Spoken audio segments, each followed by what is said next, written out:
ఇంతకీ ఆ రాహుల్ నీకు అట్రాక్ట్గా ఉన్నాడా? ఓ, చాలా బాగా అట్రాక్ట్ అవుతున్నారు. కాకపోతే నాకు కాదు, ఆ నందనకి.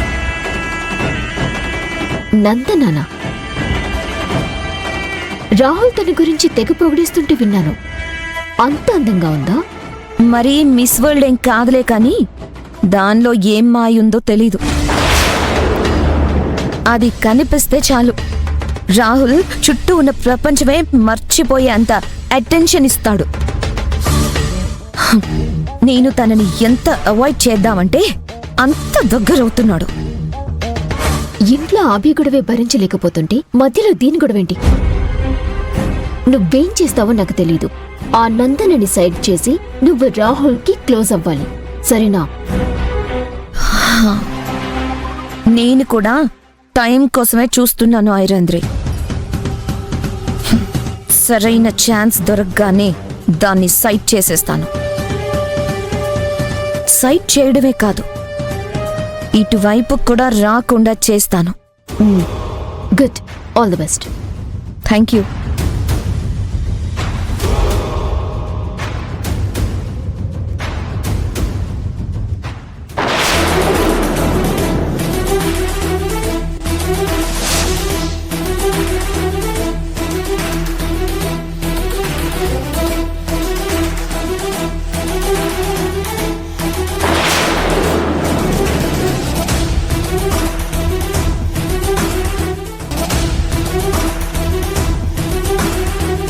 ఫోన్లో చాలా బిజీగా ఉన్నట్టున్నావు. యా, ఫ్రెండ్తో మాట్లాడుతున్నాను. అవునా? సైడ్ చేస్తాను, ఇటువైపుకు రాకుండా చేస్తాను అంటున్నావు. ఎవరిని?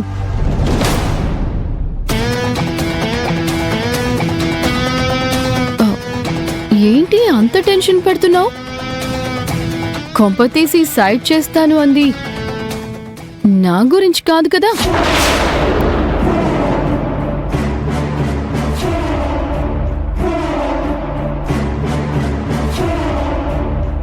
నీ గురించి నేనెందుకు మాట్లాడతాను? ఏం లేదు, నేను రాకముందు ఈ యాడ్షూట్ మోడల్గా నువ్వే చేయాల్సిందంట కదా. నీ స్థానంలో నేను వచ్చేసరికి కడుపు మంట తట్టుకోలేక నా మీద కుట్రలేమైనా ప్లాన్ చేస్తున్నావేమోనని డౌట్ వచ్చిందిలే.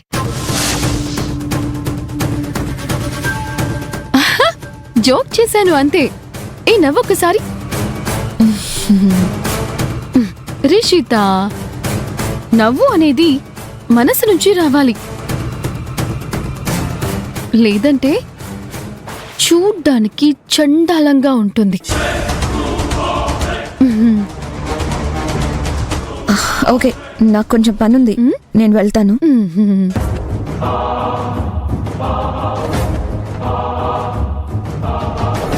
రిషిత, నీ నక్క వేషాలన్నీ నాకు తెలిసే.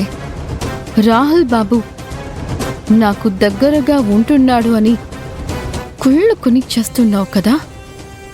అప్పుడే ఏమైంది? ఇలానే చూస్తూ ఉండు. రాహుల్ బాబుకి మరింత దగ్గరై నిన్నే నేను ఆఫీస్లో లేకుండా చేస్తాను.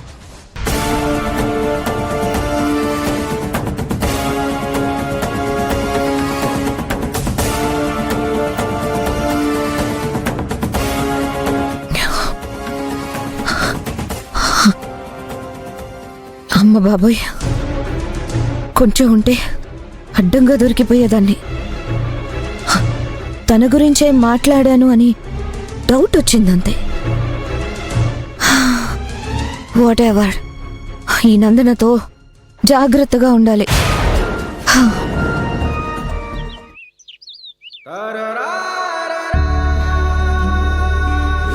మీరు తిడితే పడ్డానికి, కొడితే కొట్టించుకోవడానికి నేను ఈ ఇంటి పని మనిషిని కాదు, మీతో పాటు సమాన స్థానం గల కోడల్ని. మీరసలు నా మొగుడేగా, మగాడేగా. ఉప్పు కారం తింటున్నారుగా, ఆ మాత్రం రోషం పౌరుషం కూడా లేవా?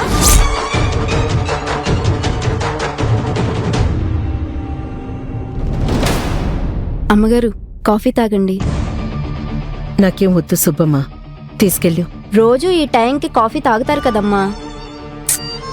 వద్దని చెప్తున్నాను కదా, నువ్వెళ్ళు. సుబ్బమ్మ, నేనిస్తానులే. అలాగే.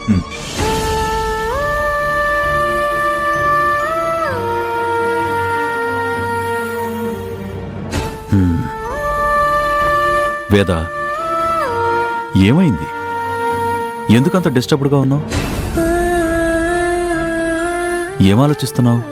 ఇంట్లో జరుగుతున్న పరిస్థితుల గురించే ఆలోచిస్తున్నానండి.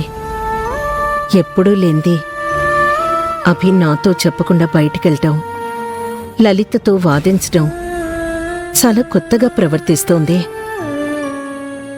తను పైకి నార్మల్గా కనిపిస్తున్నా అంత సంతోషంగా లేదేమో అనిపిస్తోంది.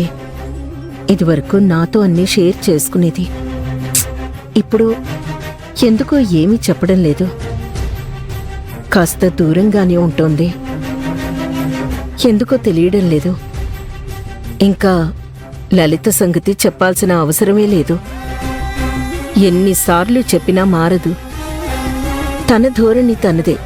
రాజీవ్ని భర్త అనే గౌరవం లేకుండా నోరు చేసుకొని మాట్లాడుతోంది. ఇక్కడ రాహులేమో అన్నిటికీ అభి మీద కోపడుతున్నాడు. ఇదంతా ఆలోచిస్తుంటే గందరగోళంగా ఉంది.